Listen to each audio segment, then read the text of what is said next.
Today, I'm going to talk to you about the nonprofit organization CARE USA and relief efforts it is carrying out in Ukraine or to help people flee the violence that's currently happening in Ukraine that we're all unfortunately so aware of. My name is Lori Styron, and I am the Executive Director of CharityWatch. We are a national charity watchdog organization founded in 1992 and based here in Chicago, Illinois. So we reached out to CARE, and I'm a little late making this video, but we reached out to CARE early in March, and I wanted to just update you on a few items of what they're doing there. Please come to our website at CharityWatch.org for our full in-depth article with all of their very detailed answers to our questions about relief efforts that that they are carrying out there. So first off, as of March 4th, 2022, they had already raised $12.3 million. And considering that I think was in about a week of when the conflict started, that's pretty impressive. I asked them what their target was for how much do you plan on raising for this. Now, this is a fluid situation, as we all know. So it's possible that their target could have changed at this stage. However, when I interacted with them on March 4th, or corresponded with them rather on March 4th. Their target for this conflict was to raise about $20 million. Now, they do have a partner organization in that region called PIN, and that stands for People in Need.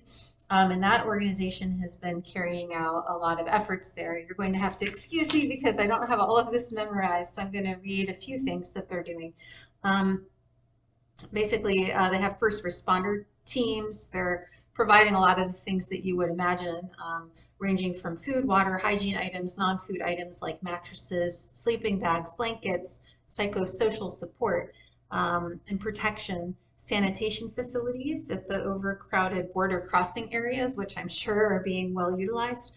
And the priority response at that moment was to provide life-saving humanitarian assistance in Ukraine in areas affected by military escalation, where millions are at risk of loss of life or injury. They go into a lot more detail about that. Now, obviously, things are changing every day on the ground there. So we do plan to reach out to CARE to ask them, what has changed in terms of do you still have people on the ground in Ukraine, or have you had to move operations more to the border areas or to the surrounding countries? That is always an issue in these kinds of conflicts, is that, charities, they have people on the ground and they are risking their lives in some cases. And it's such a tough call to make in terms of, at what point do you pull your people out? At what point does the danger to them become so great that you have to make that horrible Sophie's Choice? Shout out, I guess, to my cousin who wrote Sophie's Choice. You have to make that horrible, decision, that horrible Sophie's Choice about, do we sort of stop providing as much aid and get our people out and make sure that they're safe, or do we continue on here at risk to ourselves? And that's not an easy question to answer. So we really owe nonprofit organizations like CARE USA a great societal debt for the risks that they do take to get the much, vitally needed care and supplies and support that people need in this kind of situation. It's so tough. It's hard to watch the footage, as I'm sure we all agree. So CARE USA has been top rated by CharityWatch for a long time. How long? At least more than a decade. So this is a consistently highly rated organization by us. They also have good benchmarks that they have met our benchmarks for transparency and also good governance. CARE USA is a well-known and well thought of organization with a good reputation.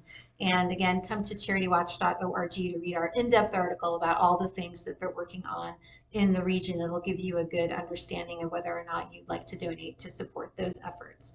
Thanks, everyone.